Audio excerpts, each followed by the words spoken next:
Okay, reverse parking po kami. Parking pa paatras sa pagitan po ng dalawang cone na may stick na mataas. Kunyari po yan ay sasakyan, kunyari po ay garahe, kunyari ay haligi ng mga garahe nyo. Pwede rin pong sasakyan. Estudyante ko kami na ay si Mar. So manual transmission po ito. Okay, clutch down, Mar. First gear. First gear po.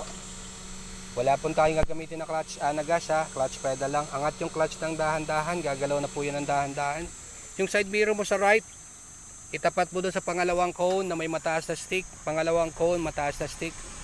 Lapit ka ng konti, Mar. Dapat hindi abrupt ang braking. Smooth braking lang, Mar. Smooth braking.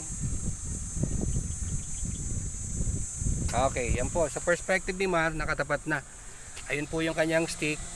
Nakatapat lang. Sa likod lang po ng mirror, hindi naman yung buong salamin, sa likod lang. Habang nakahinto, kasi gagawa ka ng 45 degrees angle, isagad natin manibela natin sa left. Turn left, sagad. Kaliwa. Ngayon gagawa ka ng 45 degrees angle, gagamitin niya yung rear view mirror. Alin kang abangan mo dyan? Yung mataas na stick doon sa likod. So meron tayong mataas na stick. Itatapat niya po yan dito. Dito sa gitnang to. Yung part na yan, yung gitna. Ang ginawa naming reference, yung headrest po sa loob. Tatlo kasing headrest, may pangatlong headrest dito sa gitna. Kailangan tumapat po yan dito. Sige Mar, angat mo yung clutch ng dahan-dahan. Abangan mo sa rear view na makita mo ako dito. Ayan, nakatapat na. So habang nakahinto, clutch down po Mar, clutch down and brake. Para hindi nag-aawa yung ating makina sa transmission. Habang nakahinto, nakatapat na po yan dun sa gitna ng salamin. Di-divide po yan sa dalawa. Headrest po yung ginawa naming reference. Habang nakahinto, sagad mo yung manibela sa right. Right, Mar. Sagad to the right. Then, pakilagay po sa reverse. Medyo dry steering po kami kasi practice pa lang to ha. Pero pag expert na po, pinapagalaw po yan para hindi po hirap yung power steering at matipid din tayo sa gulong.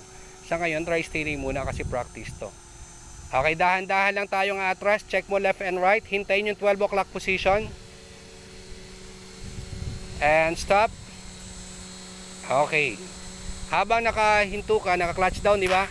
Tapos naka-brake. Huwag mong bibitawan yung brake. Dahil yan yung 12 o'clock position niya. Nakita niya kaliwat kanan salamin na hindi niya tatamaan yung ating cone sa kanan. Ganon din sa kaliwa. Ibabalik mo na yung straight ng manibela mo. Balik mo yung straight. Okay, bitaw na ng brake. Atras na po tayo. Angat yung clutch dahan-dahan ulit. And stop.